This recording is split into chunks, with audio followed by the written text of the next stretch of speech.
आज हम एक ऐसे टूल के बारे में बात करेंगे जिसका या तो लोगों को पता नहीं है, या अगर पता है और वो यूज़ कर रहे हैं तो उनको उसके बारे में सही इन्फॉर्मेशन नहीं है। हम आज गोल्ड इन्वेस्टमेंट के बारे में बात करेंगे और गोल्ड इन्वेस्टमेंट हम बात करेंगे in terms of Meezan gold fund. Meezan gold fund वाहिद एक फंड है पाकिस्तान के अंदर जो पब्लिकली मार्केटेड फंड है, जो कि अपना जो बेंचमार्क रखता है वो गोल्ड को रखता है। डेफिनेटली इसको यूज़ करना, इसमें इन्वेस्ट करना बहुत आसान है। बहुत सारी चीज़ें क्लिक्स पे हो जाती हैं, लेकिन ये कितना प्रॉफिटेबल है ये आपको जब ये वीडियो कंप्लीट करेंगे, देखेंगे, तो आपको आइडिया हो जाएगा। इस वीडियो में हम देखेंगे कि फाइनेंशियल्स इनके कैसे हैं, लास्ट मंथ की जो इसकी फंड मैनेजर रिपोर्ट थी वो क्या शो कर रही थी और उससे हम क्या क्या चीज़ें ड्राइव कर सकते हैं। तो without further do let's begin. अच्छा, कुछ चीज़ें गोल्ड के बारे में बात कर लेते हैं। पहले तो मैं आपको बताऊं, गोल्ड को मैं हमेशा कहता हूं कि गोल्ड कोई बहुत अच्छी इन्वेस्टमेंट नहीं है। गोल्ड का जो एक्सपोजर है वो एक्सट्रीम हद तक नहीं होना चाहिए। कुछ लोग सिर्फ और सिर्फ गोल्ड में इन्वेस्ट कर रहे होते हैं, उनको इवन मैंने तो जो इंडियंस देखे हैं यहाँ पर, वो जो किसी ज़माने में गोल्ड कर रहे होते थे, अब वो उस लेवल के ऊपर नहीं रहे गोल्ड के, क्योंकि अब देख लिया कि गोल्ड एक ख़ास लेवल पे गया था और उसके बाद वो उसने रैली नहीं दिखाई। इवन दो कि कोविड-19 जैसा पेंडेमिक आया और उसके बावजूद उसने उस तरह की रैली नहीं दिखाई जो लोग समझ रहे थे कि इन्फ्लेशन का हेज होता है गोल्ड, तो उस तरह से उसने अपना परफॉर्म नहीं किया। लेकिन फिर भी एक चीज़ है जो कि पास्ट में इसने अच्छी परफॉर्मेंस दिखाई है और एक वैल्यू रखता है फिर भी ज्वेलरी के पॉइंट ऑफ व्यू से, और कहीं ना कहीं उसकी यूटिलाइजेशन है, चाहे वो ज्वेलरी हो, चाहे वो थोड़ा सा जो उसकी इलेक्ट्रॉनिक्स के अंदर उसकी यूटिलाइजेशन हो, वो अपनी जगह पर है। लेकिन एज सच कोई बहुत डिविडेंड पेइंग नहीं है या उसके अंदर कोई आपको इनकम जनरेट नहीं हो रही होती है, वो एक अलग सिनेरियो है। लेकिन as an investment, as a safe haven आप उसको रख सकते हैं। कितना रख सकते हैं, रखना चाहिए या नहीं रखना चाहिए, मेरा पॉइंट ऑफ व्यू ये है कि आपका जो टोटल इन्वेस्टमेंट है वो 5 to 10% से ज़्यादा नहीं होनी चाहिए गोल्ड के अंदर। तो जो कि नॉर्मली मैंने देखा है पाकिस्तान के अंदर जो हाउस होल्ड होते हैं उसके अंदर ज्वेलरी अच्छी खासी होती है लोगों के घरों में, तो वो ऑलरेडी वो उस लेवल पे पहुंच जाती है। तो गोल्ड पे इन्वेस्टमेंट अलग से करना मेरा नहीं ख्याल कि कोई वाइज डिसीजन है। आपके पास ज्वेलरी इनफ है उसके लिए। अब अगर नेक्स्ट स्टेप पे जाते हैं, अगर आपको इन्वेस्ट करना ही है गोल्ड के अंदर, तो आपके पास क्या क्या ऑप्शंस हैं। आपके पास ऑप्शंस ये हैं कि आप उसके अंदर गोल्ड बार ख़रीद सकते हैं, आप उसमें ज्वेलरी ख़रीद सकते हैं, उसके अंदर आप जो इलेक्ट्रॉनिक गोल्ड है वो ख़रीद सकते हैं। अब जब ज्वेलरी ख़रीदते हैं तो ज्वेलरी के अंदर बहुत सारे चार्जेस कटते हैं, मेकिंग चार्जेस कटते हैं, उसके अंदर इम्प्योरिटीज़ होती हैं। जब वो सेल करने जाएंगे तो एज एन इन्वेस्टमेंट वो शायद आपको उस तरह का फ़ायदा ना दे। लेकिन आप गोल्ड बार ख़रीदेंगे तो वो आपको डेफिनेटली फ़ायदा देगा। लेकिन उसके अंदर उसको हैंडलिंग के मसले होते हैं, वो आप कहाँ रखेंगे, अगेन लॉकर्स चाहिए होते हैं आपको उसको रखने के लिए, या उसको भी ख़रीदने के टाइम पर आपको कुछ कमीशन देना होता है, जो बेचने के टाइम पर होता है वो भी शायद आपको कभी कभी कमीशन देना पड़े, उसके सर्टिफिकेट चार्जेस भी हो सकते हैं। तो ये इस तरह की चीज़ें होती हैं जो गोल्ड बार के अंदर भी आपको अपने पैसे एक्स्ट्रा देने पड़ते हैं। इसी तरह से जब आप इलेक्ट्रॉनिक गोल्ड पे आएंगे, या अब मैं बात करूं तो मीज़ान के गोल्ड फंड की बात करें पाकिस्तान के अंदर जो है, इसके ऊपर आएंगे तो इसके अंदर भी आपको ऐसा नहीं है कि आप एग्जैक्टली ये आपको प्रॉफिट देगा या ये बहुत आसान है। इसको आज हम डिग आउट करेंगे, इसकी फाइनेंशियल्स देखकर, इसकी जो रिपोर्ट है लास्ट मंथ की उसको देखेंगे हम। Sorry for the break in the video, लेकिन मैंने कहा आपको बता दूं कि जो न्यूज़ लेटर्स मैं निकालता हूं, अब से मेरी ट्राई है कि मैं जो न्यूज़ लेटर के अंदर टॉपिक्स बताऊं वो फ्यूचर की वीडियोस के बारे में हो। तो अगर आप न्यूज़ लेटर पे सब्सक्राइब होंगे तो आपको पता चल जाएगा कि आगे वीडियोस कौन सी आने वाली हैं। तो प्लीज़ सब्सक्राइब कर दें, न्यूज़ लेटर को लिंक डिस्क्रिप्शन में डाल दिया है। इसके अलावा इस चैनल को भी सब्सक्राइब कर दें और लाइक भी कर दें वीडियो को।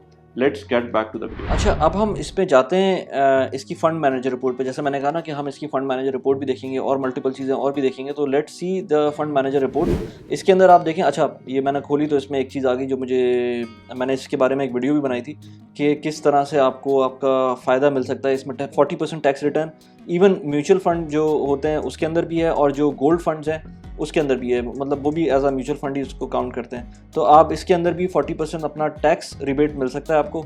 तो इसके बारे में जो मैंने वीडियो बनाई थी वो ज़रूर जाके देखिएगा, मैं उसका लिंक डिस्क्रिप्शन में डाल देता हूँ। एनीवेज, हम बात करते हैं अभी गोल्ड की। तो जो गोल्ड फंड है ये एक ही रिपोर्ट के अंदर इनके सारे फंड्स जो हैं वो आ रहे हैं, और उसके अंदर आप इसको रिव्यू कर सकते हैं। जैसा कि मैं अभी देख रहा हूँ इसके अंदर मल्टीपल, जैसे मीज़ान एनर्जी फ़ंड है, इंडेक्स फ़ंड है, इंडेक्स फ़ंड पे भी मैंने वीडियो बनाई थी, पाकिस्तान एक्सचेंज ट्रेडेड फ़ंड है, बैलेंस्ड फ़ंड है, एसेट एलोकेशन है, इस्लामिक फ़ंड है, और सॉवरेन फ़ंड है, डेली इनकम फ़ंड है, कैश फ़ंड है। इसके अलावा जो रोज़ाना आमदनी फ़ंड है, इसके अलावा हाँ ये गोल्ड फंड है। अब ये गोल्ड फंड जो है इसके ऊपर हम बात करते हैं। तो आप ये देखें कि इसके अंदर नेट एसेट्स अगर देखें तो इसके अंदर ये इस वक्त 601 मिलियन रुपीज़ के ऊपर स्टैंड कर रहे हैं, और नैव जो है वो इंक्रीज बस 3.78% ड्यूरिंग द मंथ। और ये मैं रिपोर्ट देख रहा हूँ बाय द वे दिसंबर की, इस यस ये दिसंबर की मैं देख रहा हूँ, या दिसंबर 21 की। तो ये दिसंबर यानी कि जनवरी में ये रिलीज हुई थी। सो इसका इन्वेस्टमेंट ऑब्जेक्टिव देखें तो aims to provide maximum exposure to prices of gold in a shariah compliant Islamic manner by investing a significant portion of the fund's net asset in deliverable gold contracts available on Pakistan Mercantile Exchange PMEX के ऊपर। मतलब ये कि इसके अंदर जो जो जो जो गोल्ड लेते हैं, जो गोल्ड रखते हैं, वो फिजिकल गोल्ड होता है और उसके कॉन्ट्रैक्ट्स ये मर्केंटाइल एक्सचेंज से लेते हैं। तो वो ये बता रहे हैं कि वो शरिया कंप्लायंट है और उसके अंदर ऐसा नहीं है कि ये कोई लेवरेज प्रोडक्ट ले रहे हो या इस तरह की कोई चीज़ हो, तो होता ये सॉलिड एसेट बैक्ड है। अब ओपन एंड फंड है, इसमें हाई रिस्क है, principal of risk of principal erosion high risk पर है ये। लॉन्च डेट इसकी है अगस्त 2015। अभी मैं इसमें डिस्कस करूंगा कि और क्या चीज़ें हैं इसके अंदर, मतलब इसको मैं डिफरेंट तरीके से और भी मैं आपको एनालाइज करके दिखाऊंगा। ट्रस्टी इसकी CDC है और इसके अलावा मैनेजमेंट फीस इसकी 1.5% है, इसका actual rate of management fees है 1% है, और फ्रंट एंड लोड जो है 2%। इसका मतलब क्या है? इसका मतलब ये है कि आपका जो मैनेजमेंट फीस है वो तकरीबन 1 से 1.5% के करीब बनेगी, जो कि आपको हर साल पे करनी होगी। इसके अलावा जो फ्रंट एंड लोड है वो मतलब ये कि आपको जब भी आप इसमें खरीद रहे होंगे तो 2% आपके पैसे कट जाएंगे। अगर आप 1 लाख रुपए डाल रहे हैं तो आपके वो 98,000 रुपीज़ आएंगे। तो ये कुछ चीज़ें हैं जो आपको देखनी होंगी, तकरीबन आप ये समझ लें। और इसमें एक जगह और ये भी लिखा था कि लॉन्ग टर्म के लिए, जैसे यहाँ पर लिखा हुआ है ना, इन्वेस्टमेंट होराइजन इसका लॉन्ग टर्म है। तो ये this is advise, the investors are advise to take a long term view of a minimum of 3 to 5 years। तो ये मिनिमम 3 से 5 साल के लिए आप लें ताकि आपकी जो फीसेस हैं ये आपकी कुछ कम हो सके। लेकिन अगर वही बात है, अगर गोल्ड की प्राइस डॉलर वैल्यू के अंदर ही नीचे चली गई तो फिर आपके पास कितना एक्सपोजर रह जाएगा इसका। एनीवेज, अब हम बात करते हैं फर्दर इसके अंदर। तो बेंचमार्क इसका जो है combination of 70% PKR base closing price of physical gold and 30% 3 months average deposit rate of 3AA rated Islamic banks। यानी कि 70% मिनिमम जो इसका एक्सपोजर होगा वो गोल्ड के अंदर होगा, और 30% इसका जो गवर्नमेंट की जो इस्लामिक बैंक्स की जो डिपॉजिट रेट्स है उसका होगा। तो इसके अंदर कुछ ऐसा है कि ज़रूरी नहीं कि ये 100% गोल्ड को फॉलो करे, कुछ पार्ट इसका लेट से 30% के करीब इसका डिविएट कर सकता है ड्यू टू दिस फिगर। अब ये 30% इन्होंने इसलिए रखा हुआ है मेरे ख्याल से क्योंकि इनको थोड़ा सा खुद भी एक लेवरेज मिल जाता है फंड की प्राइस आगे पीछे करने का। I don't know, I mean I will show you what I mean to say. आगे क्या मैं बताता हूँ आपको कि मेरा मतलब क्या है इसमें। अच्छा, इसके अलावा ये कि अगेन ये this is a mutual fund kind of thing. So आपको ये स्टॉक एक्सचेंज में नहीं मिलेगा, ये आपको इसका जो भी सब्सक्रिप्शन रिडेम्पशन डेज होंगे वो टाइमिंग के हिसाब से होंगे, वो डे क्लोज के ऊपर जो आपको रेट मिलेगा नैव का वो मिलेगा। इसके अलावा इसके अंदर नेट एसेट वैल्यूज़ बता रहे हैं इसकी नेट नैव इस वक्त जो है दिसंबर 21 में 94.55 है, और जो मंथ ऑन मंथ इंक्रीज़ है इसका नैव का वो 3.78% है, और नेट एसेट बढ़े जा रहे हैं।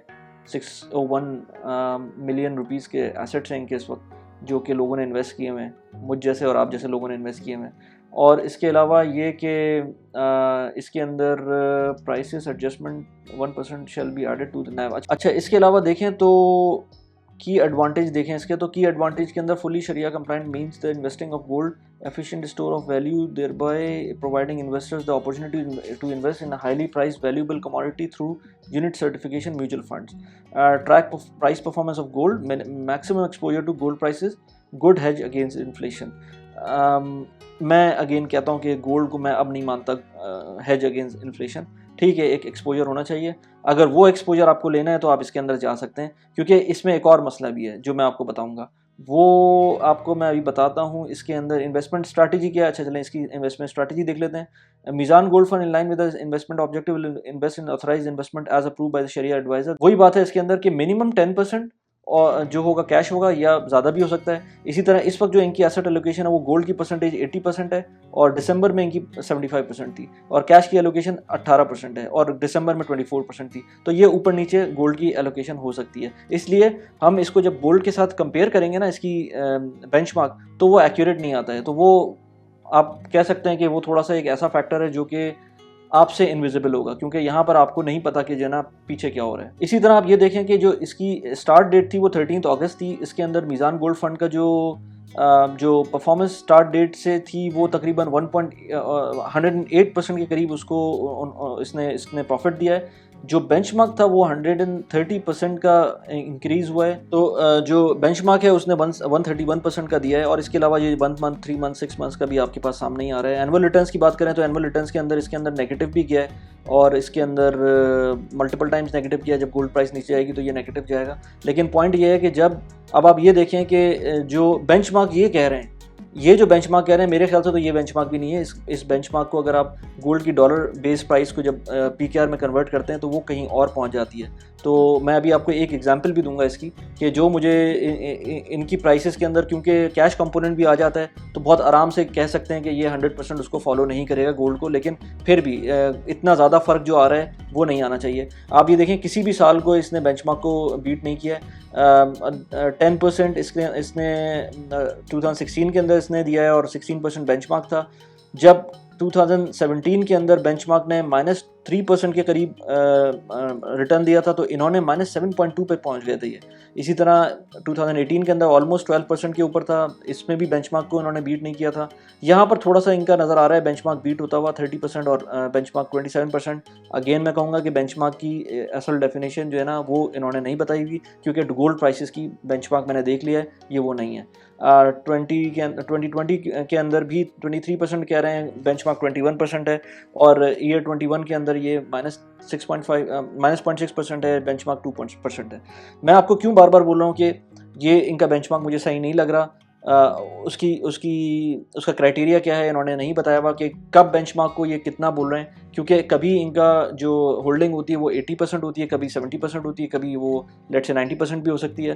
तो ये कैलकुलेट करना कि बेंचमार्क क्या है वो इतना आसान नहीं है, लेकिन हम इसको आराम से कर सकते हैं। वो कैसे कर सकते हैं मैं आपको बताऊँ। अब हम वो कैसे कर सकते हैं वो आप ये देखें कि जब आप लेट से 1 जनवरी 2017 और 1 जनवरी 2020 को ले लें, तो 1 जनवरी 2017 को जो मीज़ान गोल्ड फंड का जो नैफ था वो 50.6 था, और 1 जनवरी 2020 को जो मीज़ान गोल्ड फंड का जो नैफ था वो 94.5 था।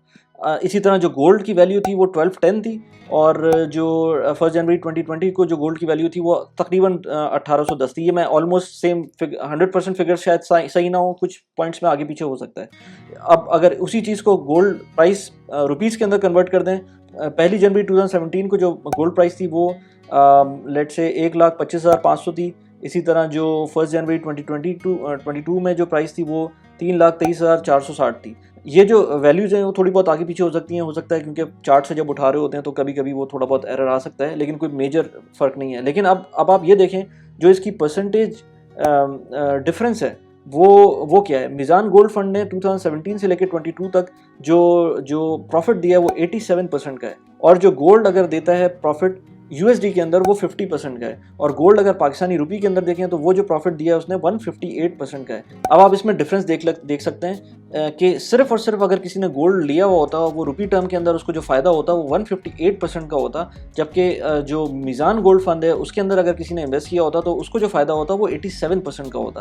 तो ये क्लियर है कि ये इनकी जो कैलकुलेशन है वो 100% गोल्ड को फॉलो नहीं कर रही है। अगर आप इसका ट्रेंड देखेंगे, मैं आपको ट्रेंड दिखाता हूँ, ट्रेंड देखेंगे तो आपको ट्रेंड जो ग्राफ्स है ना वो आपको ऑलमोस्ट सेम लगेंगे। अगर आप मीज़ान गोल्ड फंड को देख लें, या फिर आप इसके अंदर जो पाकिस्तानी रुपी के अंदर जो गोल्ड प्राइसेस हैं उसकी जो वेरिएशन है वो देख लें, वेरिएशन आपको ऑलमोस्ट सेम लगेंगी, लेकिन स्केल का फ़र्क आ जाता है। जब स्केल का फ़र्क आएगा तो उसके अंदर आपको रिटर्न्स का भी फ़र्क आएगा। तो ये बहुत इंपॉर्टेंट चीज़ है कि आप ये समझे कोई बंदा कि मैं गोल्ड फंड के अंदर इन्वेस्ट कर रहा हूँ तो एज अ मुझे फ़ायदा है बहुत इसके अंदर, और मुझे जो है वो एग्जैक्ट रिटर्न मिल रहा है, तो एग्जैक्ट रिटर्न नहीं मिल रहा होता।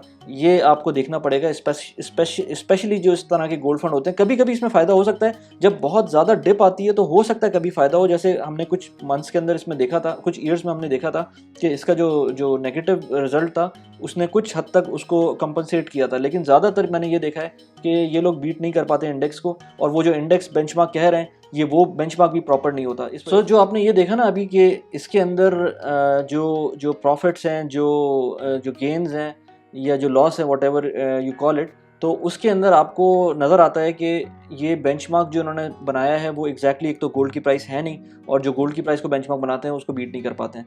तो ये एक प्रॉब्लम है। ये सिर्फ इस म्यूचुअल फंड की नहीं है, और भी दुनिया में जो म्यूचुअल फंड्स हैं उसमें ये प्रॉब्लम हो सकती है। उसका हल ये है कि आप डायरेक्ट डिजिटल गोल्ड खरीदें, जिसका ऑप्शन इस वक्त पाकिस्तान में शायद मर्केंटाइल एक्सचेंज के अंदर मिल जाए आपको, लेकिन मुझे उसके बारे में पता नहीं है। दुबई में आप रहते हैं, यूएई में रहते हैं, तो उसके ऑप्शन बहुत सारे हैं। आप डिजिटल गोल्ड भी ले सकते हैं, एमिरेट्स एंड बीडी के थ्रू ले सकते हैं, या फिर आप डायरेक्ट गोल्ड बार ले सकते हैं। मेरे ख्याल से डायरेक्ट गोल्ड बार के अंदर ज़्यादा बेहतर है अगर आपको गोल्ड लेना है। लेकिन मैं अगेन बात करता हूँ, गोल्ड एक ख़ास हद तक रखें, उससे ज़्यादा ना रखें। फ़र्ज़ करें आपको 2 साल के अंदर गोल्ड चाहिए, लेट से ज्वेलरी बनानी है या कुछ करना है, तो फिर आप उसको एक्यूमुलेट करना शुरू कर सकते हैं। लेकिन आप ये देखें कि आपको किस फॉर्म में रखना है उसको। अगर आपको सिक्योरिटी का मसला है तो आप उसको फिजिकल गोल्ड नहीं ले सकते। उसके लिए आपके पास ऑप्शन ये मीज़ान गोल्ड टाइप का जो ऑप्शन है ये मौजूद है।